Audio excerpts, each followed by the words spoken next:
もしあなたの学校や職場のどこかに死体が隠されているとしたら、1992年3月24日、中国江蘇省南京市南京医科大学では生徒や教師、警備員などが総出である一人の生徒を探していました。これだけ探していないってことは学校にはいないんじゃないか。困ったように顔を見合わせる生徒たち。彼らが探しているのはリンリンという女子生徒。リンは4日前の夜、教室で遅くまで自習をしているのを目撃されて以降、行方がわからなくなっていたんです。そしてそれは日が傾き始め、夕方5時半を迎えようという頃、中庭に響いた一人の女子生徒の悲鳴。数人の生徒が急いで駆けつけると、そこではリンが頭から排水溝に押し込まれ溺死していたんです。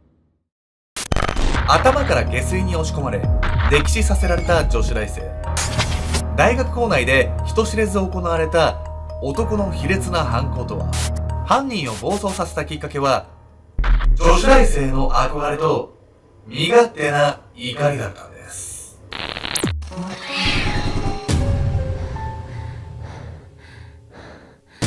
おそすけんじゃんです。いや、みやみこです。みこさん、今度作る C 社バーの内装で、アンティークショップ巡ってるんですけど、ん。感動するよ。何が？アンティークって同じ形の椅子でも材質のタッチが違ったりとか、いい意味で傷が味になってたりとか、結構感動するんですよ。けどヤミコさん、自分の持ってるもので一番古いものないの？一番古いもの？私ん家にも大正家具をリメイクした机があるわね。すげえ古いの出てきたな。こだわりのお店です。ぜひ皆さん来ていただければと思います。今回は中国の南京医科大学で起きた殺人事件をご紹介します。夜のキャンパスで行方不明になった女子大生が校内のある場所から目を背けたくなる状態で発見されたんです。どこかに連れ去られたとかじゃなくて、大学内の倉庫みたいなとことか、そういう目につかないとこで見つかったみたいなこと？それがですね、彼女はもっと想像もできないようなとこから見つかったんです。非常に真面目だった被害女性は、事件の日も一人学校に居残り勉強していたんです。皮肉にもそのシチュエーションが悲劇を引き寄せてしまったんです。消えた優等生。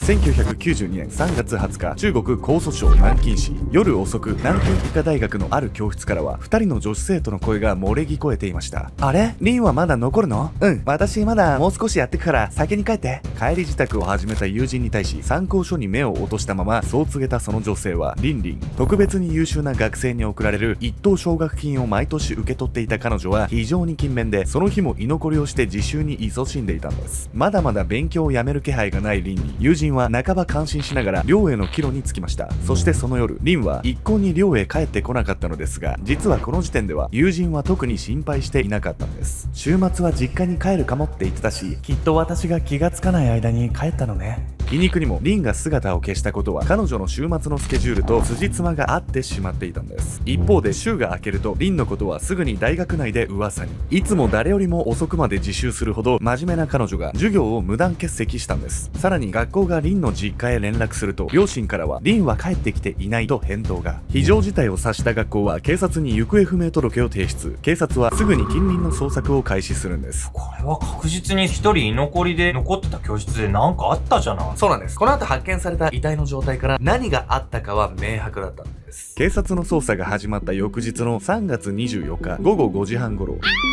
南京大学の中庭に捜索活動を手伝っていた生徒のけたたましい悲鳴が響きました。警察が駆けつけると、中庭の排水溝の周囲には人だかりが。そう、生徒たちがその排水溝の蓋を開けたところ、頭からその中へ押し込まれた女性の遺体が見つかったんです。その遺体は失踪していたリンのもので間違いありませんでした。これはひどいな。あまりに凄惨な状態の遺体を前に、警察官は思わず顔を歪めました。リンの下半身には性的暴行の形跡とみられる裂傷があり、頭部には硬いもので何度も殴打された跡が。さらに彼女の鼻や喉の奥には砂や泥が詰まっており、生きたまま溺死させられたことが見て取れたんです。死亡推定時刻はリンが自習で教室に残っていた3月20日の夜10時から0時の間。現場には犯人のものと思われる体液や足跡が残っていたほか、事件の夜2名の警備員が1階のトイレで不審な男を目撃していたんです。それらの証拠から25歳前後で身長170センチ程度のその男がリンを性的暴行の末殺害したとみて、ほぼ間違いないと推測されたんです。遺体の隠し方や逃走経路の巧妙さから、犯人は大学の地理をよく知る人物のはず。そしてここまで情報が分かっていながら、警察は一向に犯人にたどり着けませんでした。なんと事件はここから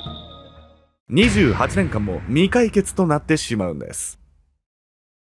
28年も未解決だなんて、遺族はめちゃくちゃ苦しい時間が長く続いたわね。おっしゃる通りで、遺族のリンへの思いっていうのは28年間の行動にも現れていたんです。そして巧妙に逃げ続けていた犯人は意外にもあの感染症で追い詰められるんです。捜査の壁。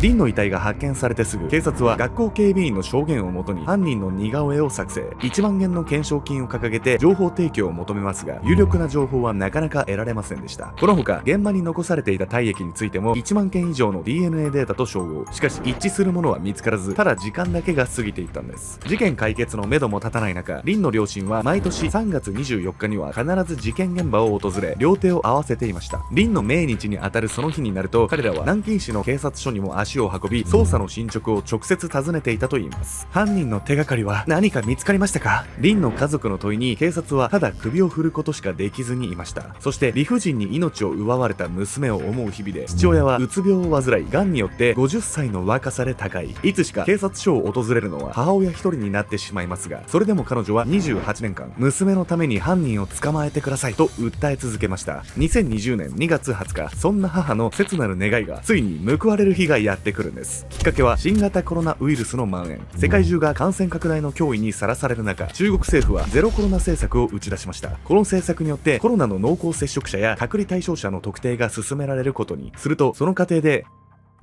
リンを殺害した犯人に似た DNA が採取されたんです。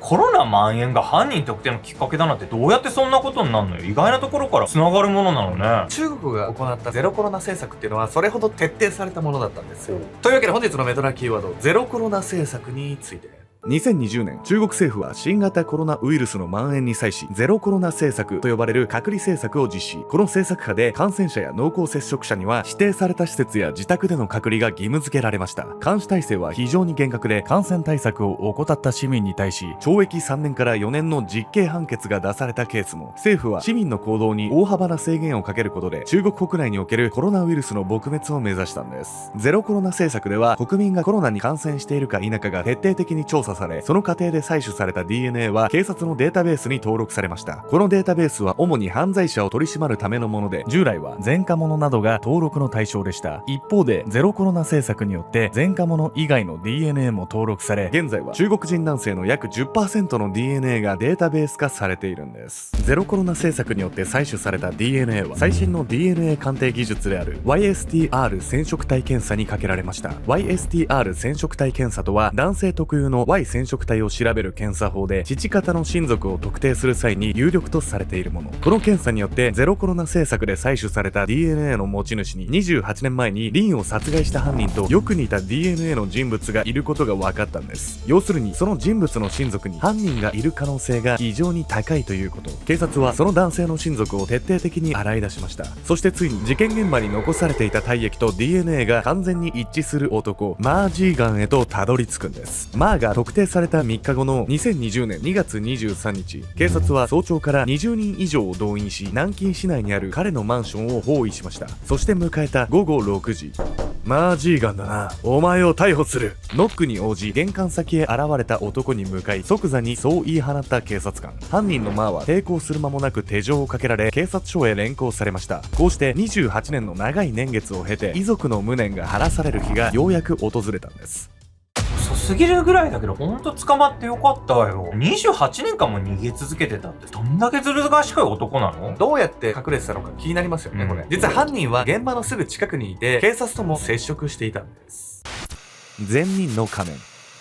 2020年2月23日、事件から28年が経ったこの日、ようやく逮捕されたマー。取り調べが進められると驚くべき事実が判明しました。事件当時、マーは現場となった南京医科大学からわずか500メートルの場所で暮らしていたんです。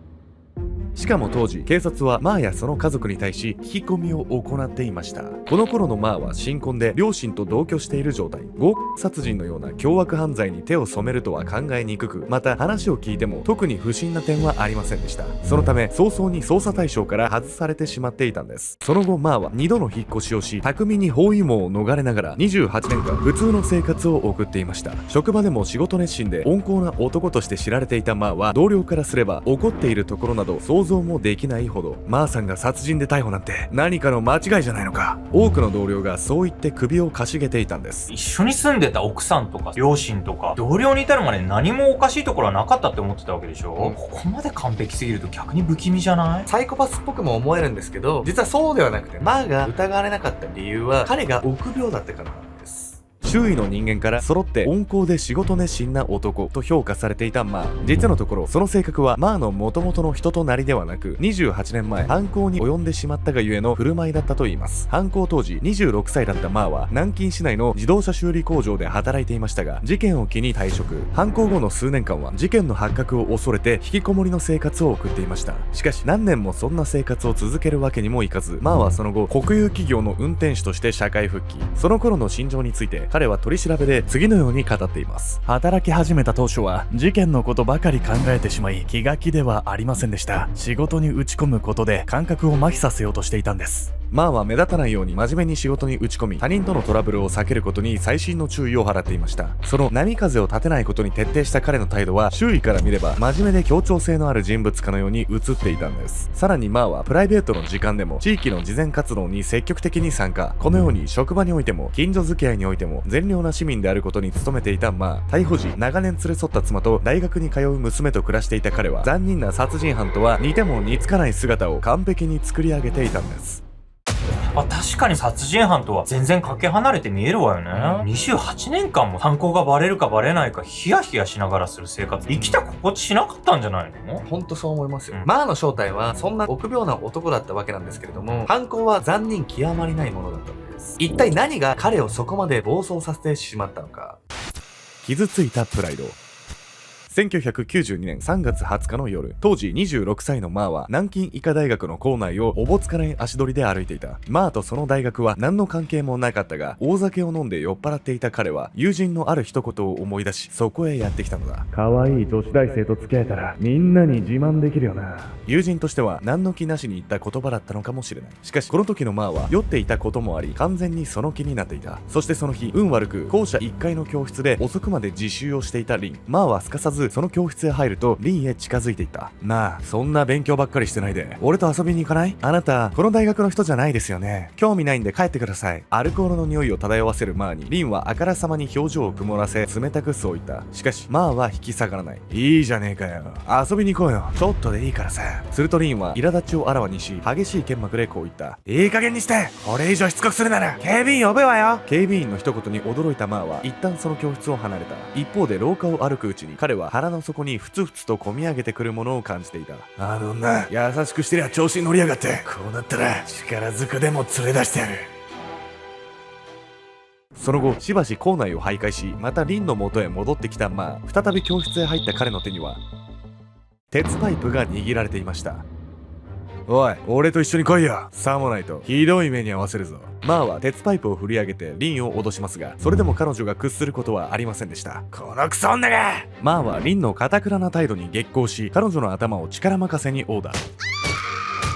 リンが激痛にひるむと、マーは彼女の体をつかみ中庭まで引きずっていきました。そこからマーはリンの服を脱がせようとしますが、彼女は激しく抵抗。やめて！やめなさいよ！するとマーはさらに苛立ち、リンの頭を何度となく殴りつけました。やがてリンが意識を失うと、マーは彼女を心ゆくまで凌辱。そして行為を終えた後、彼はようやく我に返ったんです。うわ、これまずいことになったぞ。目の前には気を失ったままのリン。大学から500メートルの場所で妻や両親と暮らしていたマーが学生に性被害を通報されようものなら、もはや一巻の終わりに思いました。そして辺りを見回した彼の目に飛び込んできたのは、中庭の隅にあった排水溝。マーは無我夢中でそこまでリンを引きずっていくと、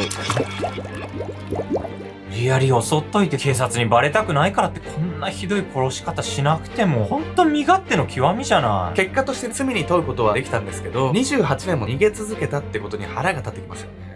リンの頭を汚水の中に押し込み、彼女を溺死させたマーは、その後リンの所持品や衣服も全て排水溝の中へ投げ込みました。この後トイレで身なりを整えていたマーは、その最中に警備員に目撃され、学校の塀を乗り越えて逃走。以降28年間その罪が明るみに出されることに怯え、目立たないように身を潜め続けていたんです。2020年10月14日、第1級殺人と強姦で有罪となったマーに下された判決は死刑。翌年6月10日、死刑は速やかに執行されました。リンが亡くなってからののあまりにも長い時間、夫に先立たれながらもたった一人で南京市の警察署へ通い詰めたリンの母親。彼女は事件解決に際し南京市の警察に感謝状を送りました。おかげで28年間心にのしかかっていた重荷が下りました。事件が解決に至ったのは捜査技術の進歩によるところも大いにあるでしょう。一方で決して諦めず一刻も早い解決を訴え続けた両親に警察が突き動かされた部分も少なくないはず。大切な娘を卑劣な犯罪で亡くした両親の悲しみは他人には推し量ることもできません。その悲しみを乗り越え警察に感謝の意を示したリンの母親の姿にはただただ感服させられます。あなたはリンの遺族のように終わりの見えない困難に直面した時、諦めずに行動し続ける自信はありますか？